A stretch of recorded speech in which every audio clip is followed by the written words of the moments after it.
that have played. Father, whatever happens in their future, if any of them continue on in the music profession, we have no fear that what may come in front of them, because we know where their heart is. Their heart is for you. It's with you. And Lord, I thank you for their ministry that they have. Lord, I thank you that this church was a place that molded and became an opportunity for them to get started. Thank you for the folks that are in this room. Father, we thank you for this Christmas season that we celebrate, recognizing that it represents you becoming one of us in such a marvelous way that we could never imagine that you would dream up such a plan to save the world. And, Father, we just thank you so much for who you are and what you've done for us. So in the name of Jesus, amen. When we look at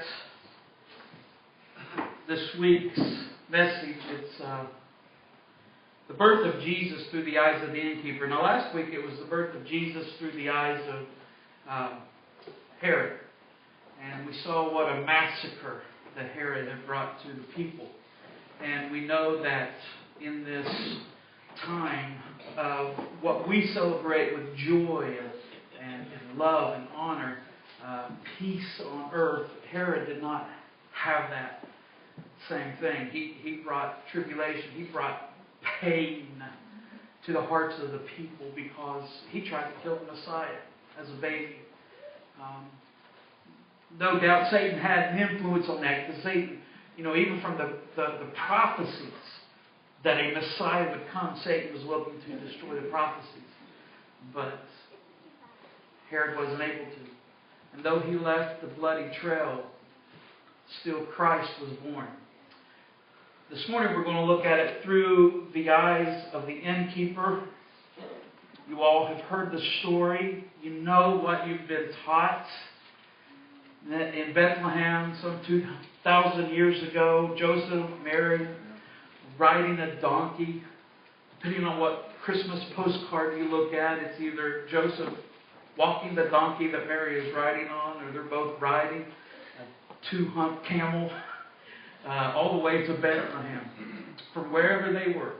And you've seen this, you've heard the story that here's this pregnant woman, and she makes her way into Bethlehem, and it's time to give birth. And they're knocking on all the inns, and they're going to every room that they can, and the innkeeper turns them away, and so there's a stable in the back where it's a place where the cows are and the animals, and so they go, and she gives birth in a stall, and it all happens right there in the manger, and it's just a powerful story about Jesus coming into the world.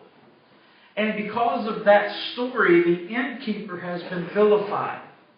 The innkeeper has been portrayed in a negative light. He's looked upon as a ruthless person who would not allow a pregnant woman to give birth in his inn, but instead of maybe moving some other younger couple out, or somebody else up that can handle it, and giving her the room where she can give birth, he kicks them out to a stable in the back. Well, there's one problem with that story. That's actually not what the Bible teaches. And a lot of times what we have accumulated over the years is, I don't know why, but we've added to, we've filled in the blanks improperly about the missing pieces about the story of the birth of Jesus. True history has gotten choked out by myth. Stories and plays and even movies have dramatized the event for the sake of entertainment.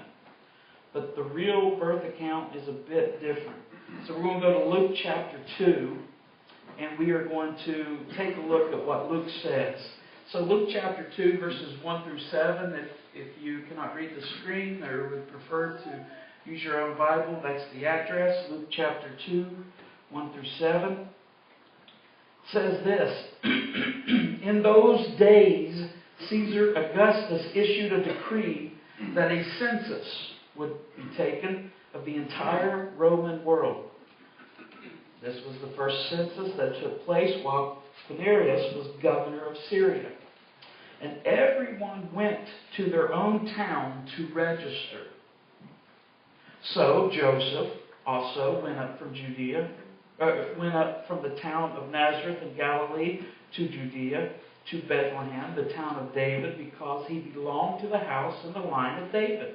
And he went there to register with Mary, who was pledged to be married to him and was expecting a child. While they were there, the time came for the baby to be born, and she gave birth to her firstborn, a son. She wrapped him in clothes and placed him in a manger because there was no guest room available for them. What you see here is this incredible picture of Mary and Joseph and the time of the birth of Christ.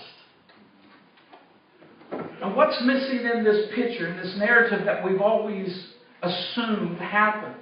Well, first of all, there was not really any urgency. You don't read any urgency in this account of Luke.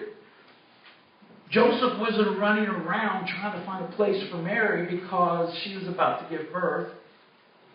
They weren't knocking on all the doors and going through every place in Bethlehem hoping to find a place and not resulting in this stable. You know, it's amazing that really it's kind of a boring story if you were just to read it for what it is. Now, I'm like you. I like to embellish. I like to make things seem a whole lot more exciting than what they are. And it seems like sometimes we take a story and we add to it. But notice in verse 6 that it says, while they were there, what? The time came for the baby to be born. So this gives us an idea that they were already in Bethlehem. They have already had a place. They were preparing for birth. You know, a lot of you moms, when you find out that you're pregnant, you make a baby room. You get a crib, you paint it up, you get all kinds of stuff ready for the baby to come. You got your toys and the blankets and all the milk bottles, and you just go to town getting ready for your baby to be born. I remember Liz Daniels telling this story that when she, and I'm sorry she's not here, but this is funny. But I remember when Liz was telling, when she gave birth to Anna, her first child, they were coming home, so they had put the baby car seat in the back and got it all strapped in, and Will's driving, and Liz is in the passenger seat. And she goes, now what do we do? To me that's just funny. We've been preparing for this baby for 9 months. I got the baby, now what do we do? There's a lot of times we feel like that. And I think that's what Mary and Joseph have been doing. They were preparing for the baby to be born. And Jesus comes. And when you read Luke's Gospel, you see that it wasn't a huge struggle as far as trying to find a place. Now, there's a couple of things that I want us to do. I want us to understand that in that passage where it says there was no guest room available for them, some translations will use the word inn. But the Greek word that we use for inn is called kataluma. That's the word that Luke wrote in that passage. And it literally means guest room. It does not mean inn. There's a completely separate word for inn. So what this means is a guest room. So it's the same word that he uses two other places, actually three other places. I just put one that they're almost the same. Luke 22 and Mark 14 both say the teacher says, when he's talking about getting ready to have the Last Supper before his death, he says, the teacher says to you, where is the guest room where I may eat the Passover with my disciples? In Greek, that word is kataluma. Where is the kataluma that I may have this last dinner with my disciples? And so that's the root, kataluma. Tradition has obscured the true meaning. And instead of the word inn, the word actually means guest room.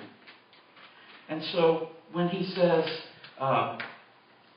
there was no room for them in the guest room, the misconception was Jesus was born among animals in a stable because there was no room for Joseph or Mary or even the baby to be born in the inn. And it may come as a surprise to you. It may come as a surprise to you that the Bible doesn't provide us any more details about that. We just kind of filled in the blanks. Here's why. This is not to offend us. This is not to make us mad. It's not to say we're doing it wrong. I'm going to tell you, I'm the first person I love to celebrate Christmas. I love getting and giving gifts. I love decorating. I love all of the atmosphere about Christmas. But here's why. The birth of Christ was never meant or expected to become a major holiday. The New Testament never covers in depth the story of the birth of Christ like it does other events in his life. Do not misunderstand me. I am not saying go home and burn your trees up in your front lawn. I'm not at all. In fact, I think we're going to try to bring yours up the next day. We haven't done it yet. We're late bloomers. Okay. Last year I don't know if we even put a tree up. I think we just decorated with lights. So it's not that we hate Christmas or I don't like Christmas. We're going to get a tree. We're going to decorate it up. I want you to do the same thing. We already have. I know, and some of you got 3 or 4 or 5 trees up. I'm not going to mention any names. And the thing is, Kelly, they're all beautiful. Every single one of her trees are immaculate. All 10 of them. So, what we see here is, Christmas. But Christmas has become what has become. That's okay. If we understand the purpose of Jesus' arrival. So I don't believe it's wrong to celebrate Christmas. I do believe it's dangerous to add to a biblical story things that may or may not have happened. And that's what has happened with the whole Christmas story and the whole Christmas narrative. It's simply this. Most has been added concludes what we just simply don't know. First, the Bible teaches us that Jesus was born in Bethlehem. That's true. That's prophecy. The reason Luke writes about it, the reason Matthew writes about it, is to let the readers know, like Theophilus or the churches, when they wrote the Gospels, to let people know this is a fulfillment of prophecy. This is an actual fulfillment of prophecy. Matthew goes in depth and says, look, we can trace him all the way back to the line of David. Actual prophecy in the Old Testament Scriptures. All of your religious, fanatical people knew the prophecy. They knew he would be born in Bethlehem. They knew he would be from the line of David. They just didn't know when. So when Matthew and Luke writes about the story of Jesus that has taken place some 60 years earlier, they're 60 years later when they wrote the Gospels.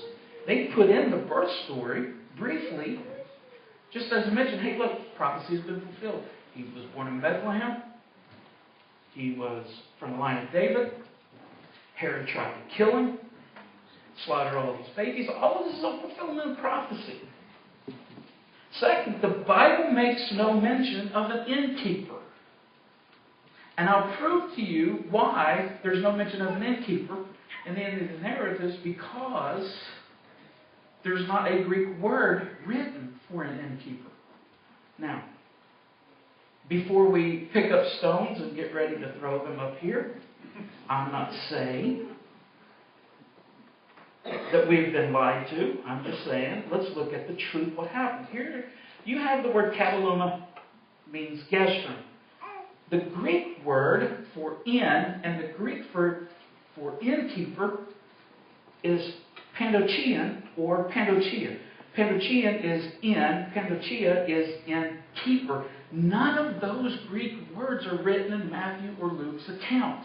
But where do we see it written? We see it in Luke chapter 10 about the Good Samaritan. The Good Samaritan finds the Jewish person on the side of the road, half dead and naked. He picks him up. He takes him to the pandochian, the inn, and he tells the pandochia, the innkeeper, take care of him.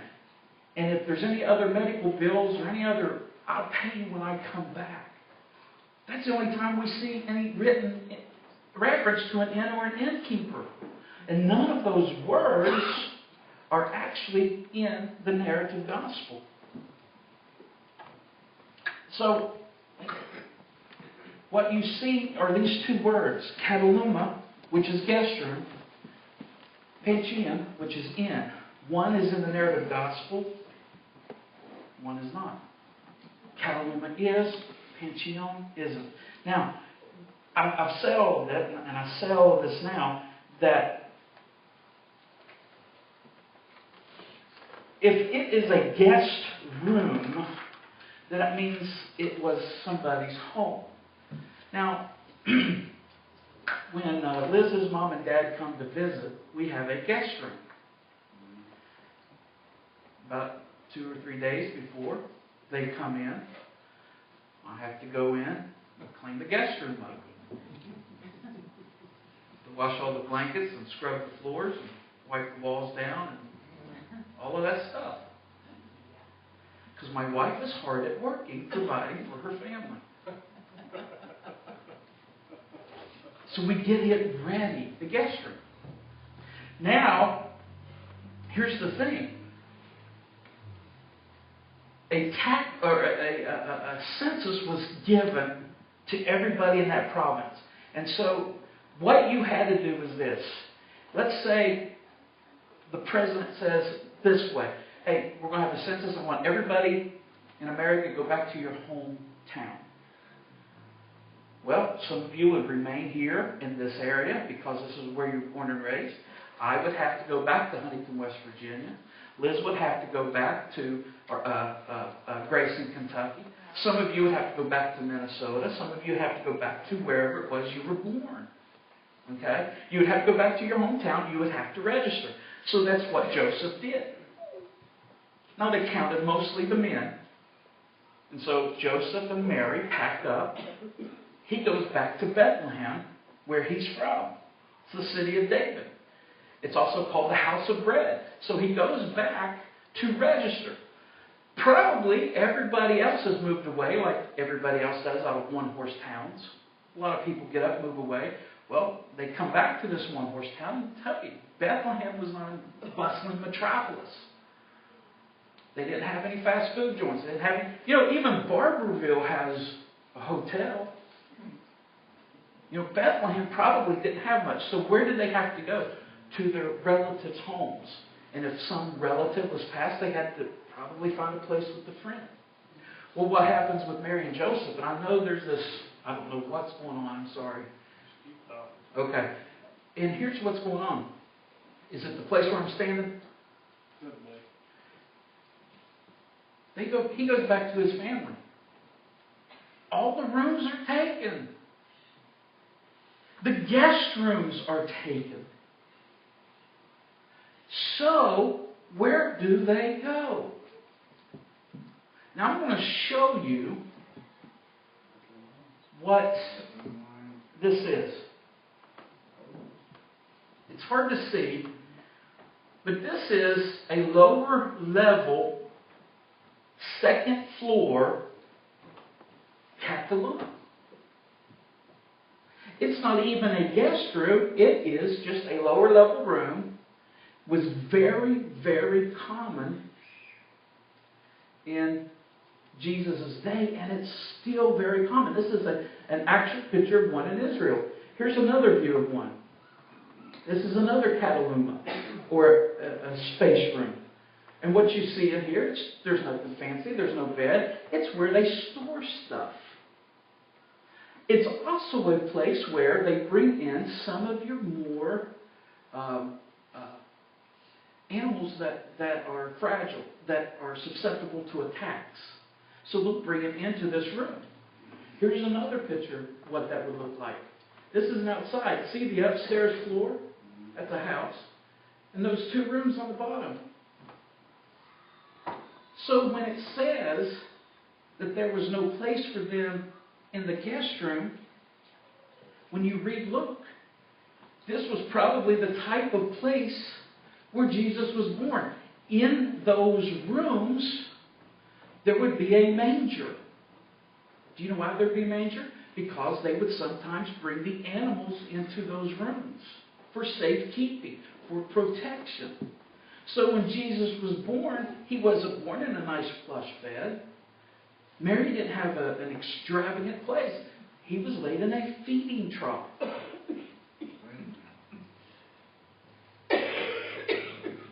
What is amazing about all of this? It's not how the circumstances were. I think we get caught up on the peripheral. We look too much around at circumstances. We get caught up on the peripheral. It's the fact that God became a man. That's what's important. God became a man. God came down. Emmanuel, God with us. That takes away nothing from the narrative story. In fact, it should be our focus that God came down. It is so amazing. All of these extra layers have been added to the true meaning of Christmas. The true meaning of Christmas necessarily isn't all of the hoopla. It's the celebration, it's the recognition, it's the incredible awness that God became man. And I can't get that through my head sometimes. That God became one of us. You know, I love the song Away in a Manger. You know, that one line that says, you know, the little Lord Jesus, no crying he makes. Listen, if God became a baby, he cried. He got hungry. He got fussy. Because he became one of us. Do we understand the principle of that? There's a farmer and his family. And the farmer never went to church. But his wife and children did. They always went to church. And every Sunday she would go to her husband and she'd say, are you going to go with us this morning? No, I don't think I'm going to go this morning. Well, one particular morning, it was Sunday. She asked him if he would go to church. He says, no, not this morning. So they leave. And they go to church and this snowstorm hits. Just out of the blue, almost blizzard. And he looks out in his barn and he sees these ducks walking around and they're scared, they're scattering, and he doesn't know what to do. So he goes out and he tries to shoo them into the barn for safety, and they won't go. He gets a broom in one hand and a broom in the other hand, and he's still trying to get all the ducks and corral them into the barn. They won't go. They get afraid. They spread out.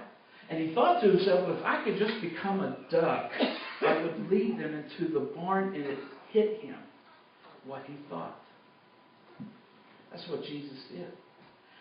Jesus became like us to show us the way. That's a beautiful thing. That is a beautiful thing.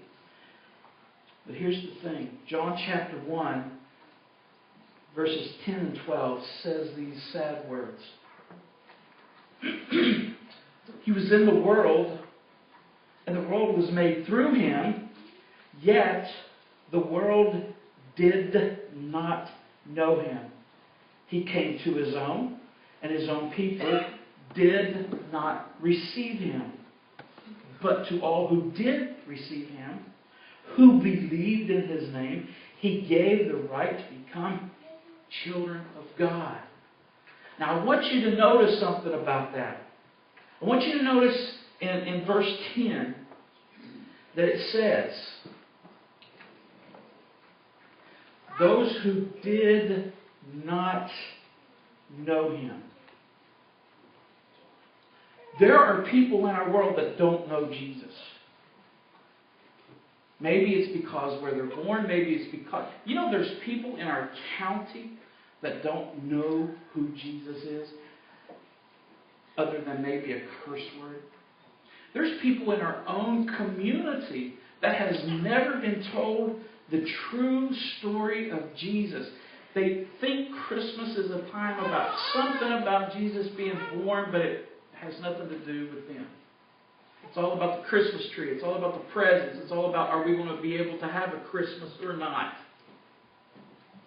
There's a lot of people in the world who don't know Jesus because nobody has told them, or they don't know Jesus because it doesn't matter. There are people everywhere that don't know Jesus. That's one group of people. Here's another group of people. They did not receive Him. They heard about Him. They knew about Him. They were told the story about Him. They read all the prophecies about Him. But they did not receive Him. There's two groups of people. Both of them are not destined for a great eternity unless something changes. One group just doesn't know Him. The other group refuses Him. They did not receive Him. Probably when John was writing this passage, he experienced both of those people. Hey, have you heard this story about Jesus? No, I haven't. Yeah, well, when He was born, He came into this world. And, a lot of people just didn't know. But there were also a lot of people who, they were religious leaders. They had read the prophecies. They knew the Scriptures. They understood that He came from the line of David, that He was from Bethlehem, that all of these prophecies were fulfilled. They had nothing to do with Him. Is there people like that today? Some of them are our spouses, some of them are children, some of them are our parents, some of them are our neighbors. They've heard about Jesus. Some have even grown up in church and have fallen away.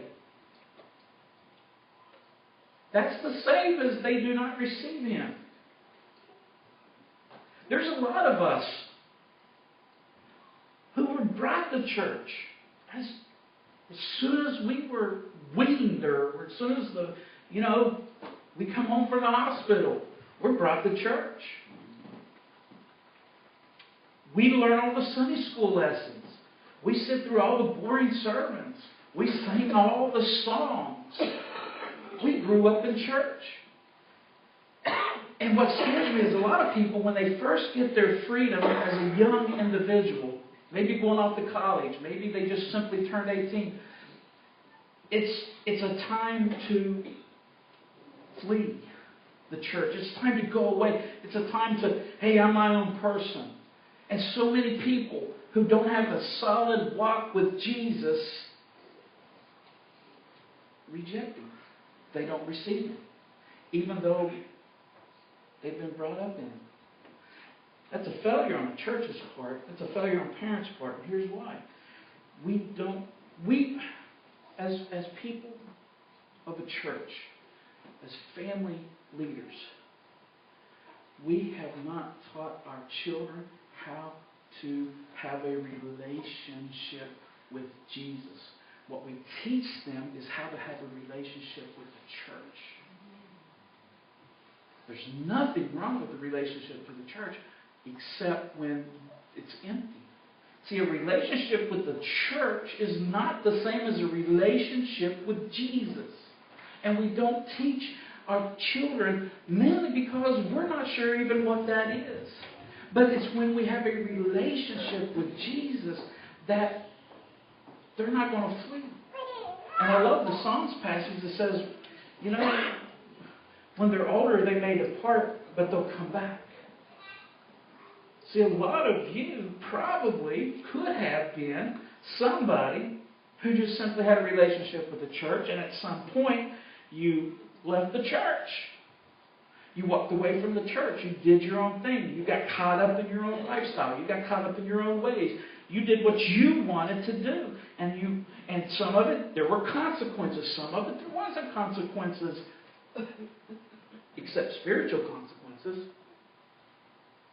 And for whatever reason, and I love the fact, I was sitting up here at front, and there wasn't very many people in the church, and I was going, the weather's kept a lot of people away. And so when I come up here, I looked out and I thought, where'd y'all come from? I'm so glad you braved the elements and came to church this morning. Thank you. I love seeing you here. And some of you have wandered away, but you've come back for whatever reason. So there's those two groups that John wrote about. Those who did not know Him, they didn't recognize Jesus. They didn't recognize the prophecies. And there's some of us, and there's some of the second group, there's some of those people that reject Him.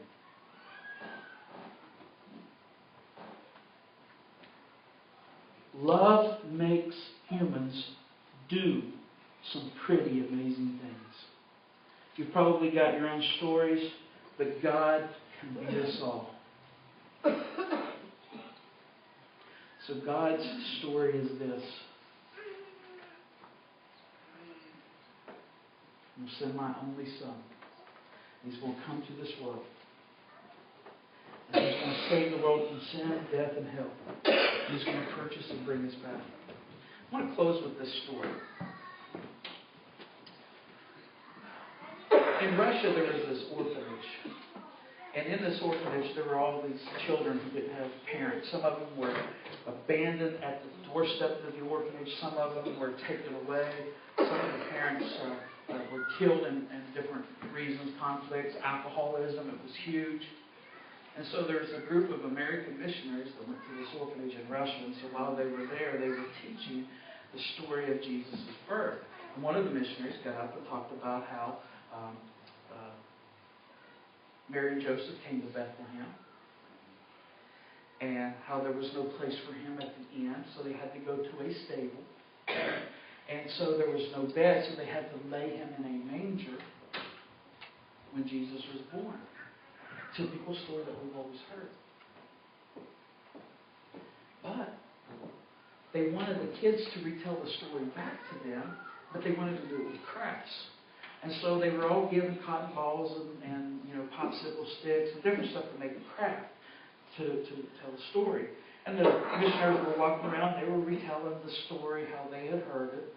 And the translator had translated it pretty good to them. And it comes to this one boy named Misha. And she looks down, and in the manger are two popsicle sticks that represent human figures. And she asked Misha, through the interpreter, tell me the story. And he started off telling the story correctly.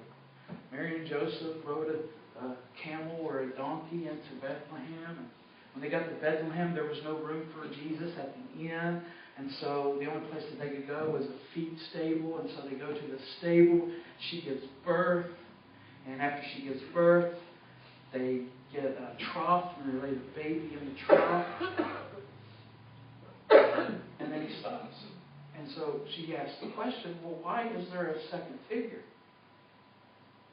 And the little boy with tears streaming down his face said, Jesus knew that I was lonely as a baby. So He invited me into His bed in the trough so that I could have a friend. Isn't that an incredible story through the eyes of a child? It's exactly what Jesus did. He invites us to Him. That's the story of Christmas. Whether He was born in a Cataluma, a spare room at the basement of a house, or whether He was born in a manger, crickety old manger with the wind blowing through it and the cows all around, It don't matter to me. What matters to me is He came down. And this is my invitation as the ladies go up to the instruments. This is my invitation. Are you of a group that doesn't know Jesus? Or are you of a group that doesn't not recognize Jesus? Or are you of a group that doesn't receive Jesus? You ignore Him. You're turning away. I'd say most of us in this room have accepted Him. We know Him. But you're going to encounter two groups when you leave this room. When you go back to your works, when you go back to your schools, when you go back to your life outside of this wall.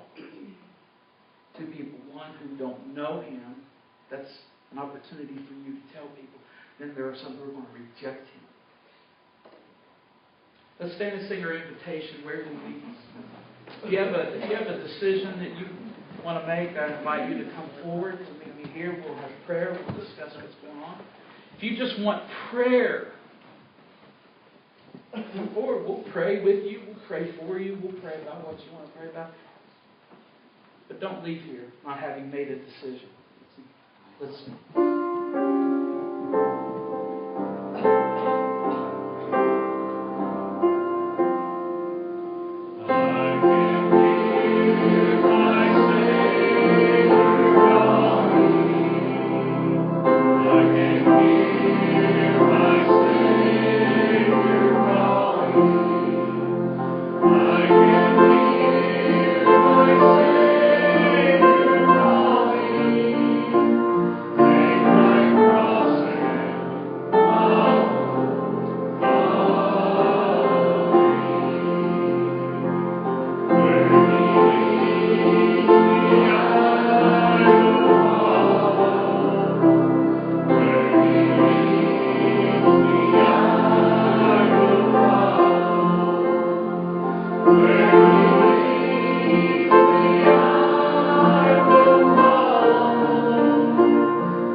Amen. I'm glad you were here this morning, and I hope you have a great afternoon. And we'll be back here tonight.